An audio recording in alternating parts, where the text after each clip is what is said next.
Good day mga kaibonatics. So mag-update tayo dito sa ating mga alagang Sun Conure.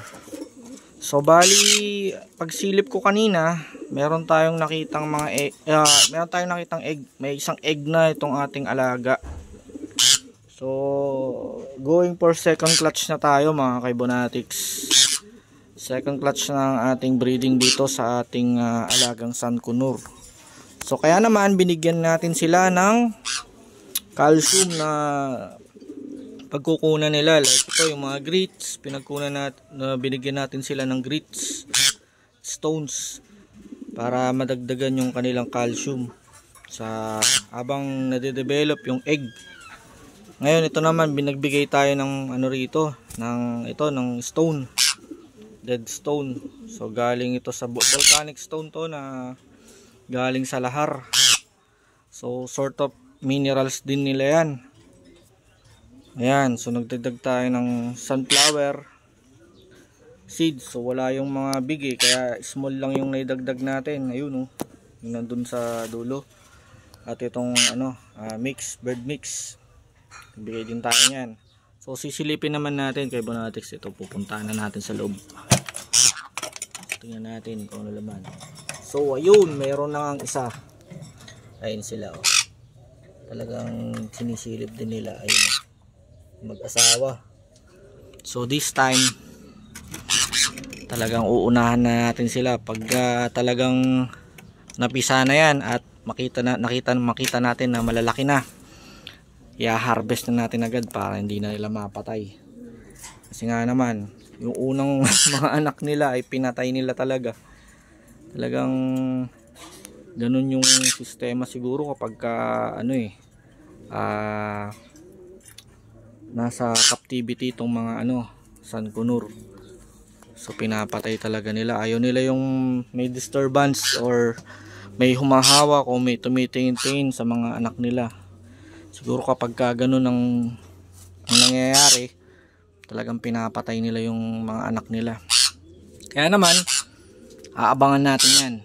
So ngayon ay June 16, malamang June 15, kahapon yan na iluwal. Kasi nung isang araw, nung sinilip ko yan, wala pa yan hindi, wala pang mga egg. Pero napansin ko dito sa dito sa breeder natin, itong babae, ito si Natalie, na lagi nang nasa loob ng nest box. So ngayon titignan mo sila on tapang. Ayun ang tapang.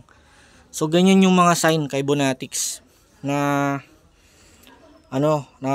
nagbreed na itong mga Sun Conure na to at ongoing na. So papalipas lang ng isang araw, lalabas yung ika-next egg niyan. Minsan 2 days ang lumilipas bago lumabas yung ika-next egg. So kaya naman nagbibigay tayo ng mga pagkain ngayon para healthy yung egg na ipoproduce nila at paniguradong fertile. So nagbigay pa rin tayo nito itong ating mahiwagang vitamins, itong egg. Nagbigay tayo niya sa tubig nila at nagdagdag ako ng ganito, ng cod liver oil para gumanda rin yung breeding nila. So hindi sila lugod ngayon. Ayan kita nyo naman, napakatapang Ayun tapang-tapang ni Natalie. Ito si Inoue, yung lalaki. So isang beses ko lang silang nakitang nagme-mate kay Bonatics. Pero hindi ko na na-videohan kasi nga hindi natin alam kung nagbi-breed na nga sila. So nagulat na lang ako ngayon. Ito nga, pagsilip natin, meron ng isang itlog. So magandang nangyayari pa rin dito sa ating ibon. Meron tayong coming na mga inakay dito sa ating mga alagang Sun Conure. So sana tuloy-tuloy lang yan. Kaya naman ito talagang tutok tayo dito sa ating breeding sa kanila. This time magiging wais na talaga. Uunahan na natin silang kunin, i-handfeed yung mga inakay nila. So sa susunod na pag-handfeed natin, gagamit na lang ako ng kutsara. Yung kutsara yung gagawin kong pansubo dun sa mga inakay. Kasi pansin ko kapag gumamit tayo ng ng syringe, minsan nagkakaroon ng bloated dito sa crop nila eh. Yun yung nagiging dahilan para mamatay sila. So yung pagka ganun yung sitwasyon, ang hirap. Talagang nakakapanghinayang, mamamatay yung inakay. So hindi pa kasi tayo expert sa pag-handfeed. Kaya naman yung nangyaring aberya nung una silang nagkaroon ng anak, ayaw na natin maulit.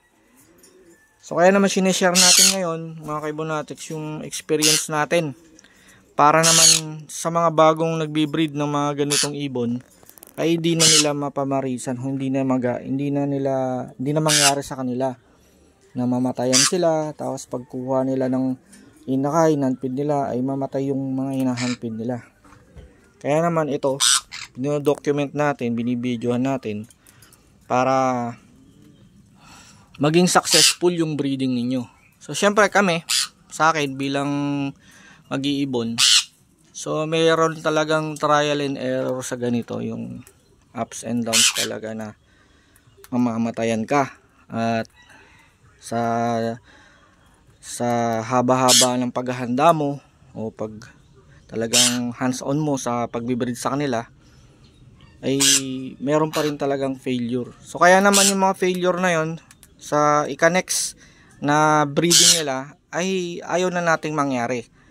So talagang inililista natin, nire-record natin yung mga pagkakamali na yon, para hindi na magaya pa dun sa iba na mga baguhan din na nagbi-breed.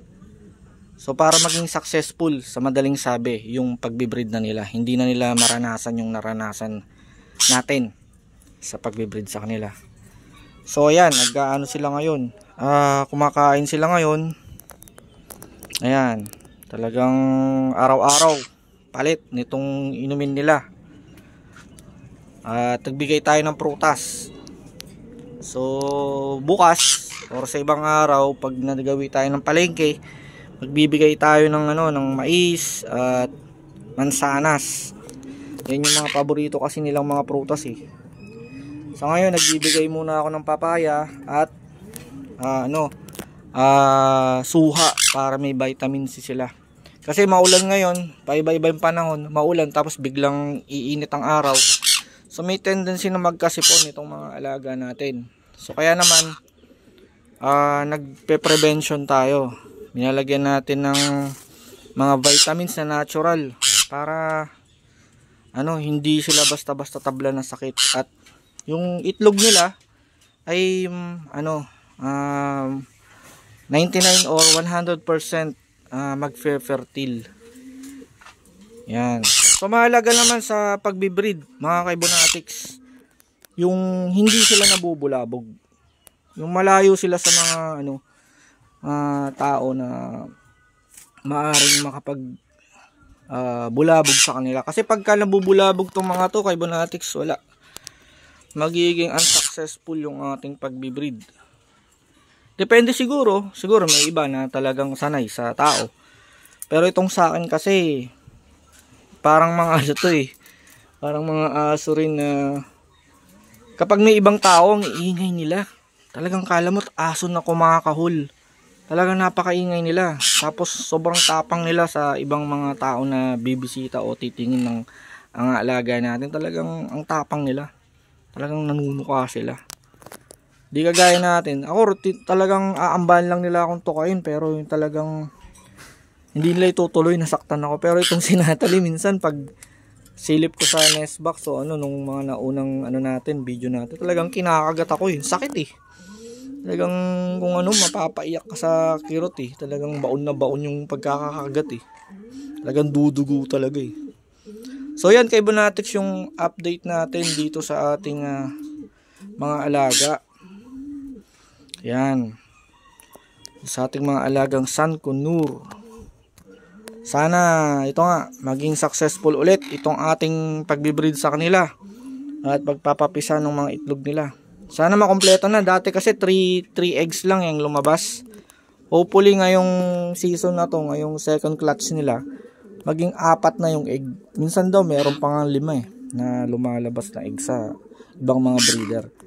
So sana sa atin maging 4, masaya na tayo doon. Tapos lahat mapisa, lahat mabuhay.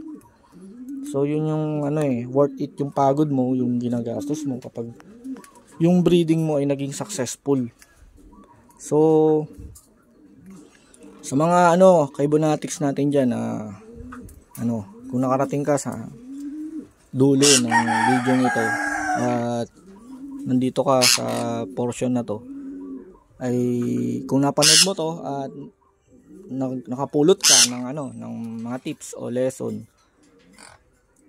at kung gusto mo yung mga ganitong topic about breeding ng iba't ibang ibon, lalo na dito sa mga parrot o sa mga African lovebirds o dito sa mga ibang mga ibon ay na binablog natin, ay kino-content natin, maaari mo kung i-subscribe, maaari mong subscribe yung ating YouTube channel, Ren Ibonatics. Yan.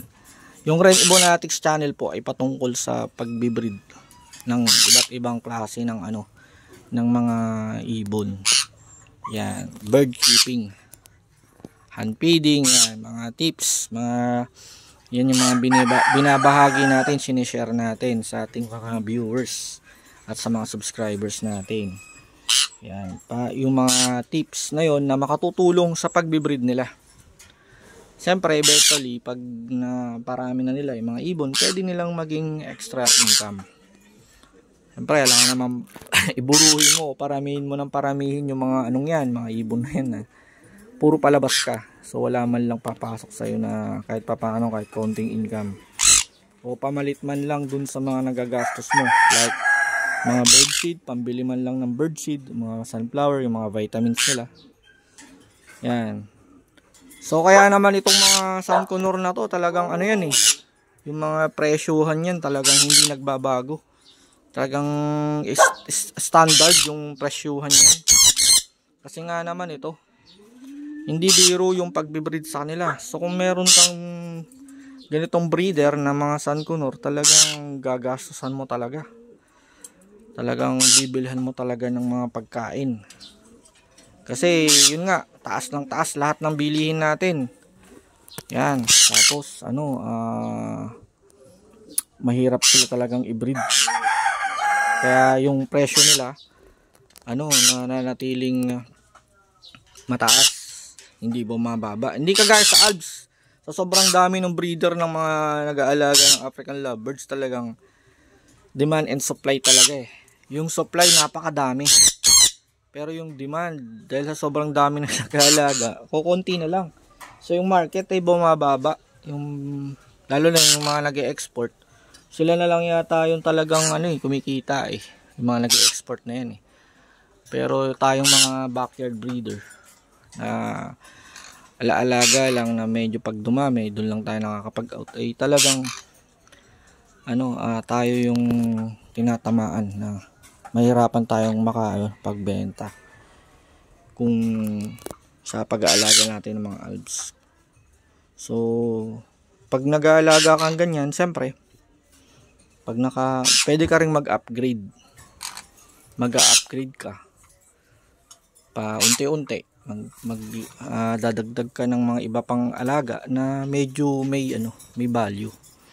Yan, para naman sa habang nag-i-enjoy ka sa pagbibreed sa kanila, kahit papaano meron kang papasok na income sa'yo, na extra income na pwede mong silang magbigay ng extra budget para sa'yo. So hanggang dito lang muna kay Bonatics yung ating vlog about dito sa mga Sunconur natin. Ayan si Nat, ito si Nui. Ito si Natalie, yung mataba yung singsing ito. Yung babae. Yan, talagang overprotective siya sa kanyang sa nest box niya. Hanggat maaari, ayaw niya talagang magpalapit yan eh. Yan, isa pa sa mapapansin nyo kay Bonatics. Ito yung perch nila, yan. Talagang inuubos nila yan. Pagka inubos nila, yan pala yung way nilang pag-nesting. Yung kahoy talagang kukut-kutin nila yan. Ipapasok nila sa loob ng nest box. Ganun pala silang mag-breed. pag nesting nila, ganyan pala. So yun yung mga sign. So paano mga Kibonatics, hanggang sa muli ng ating vlog. Salamat sa panonood.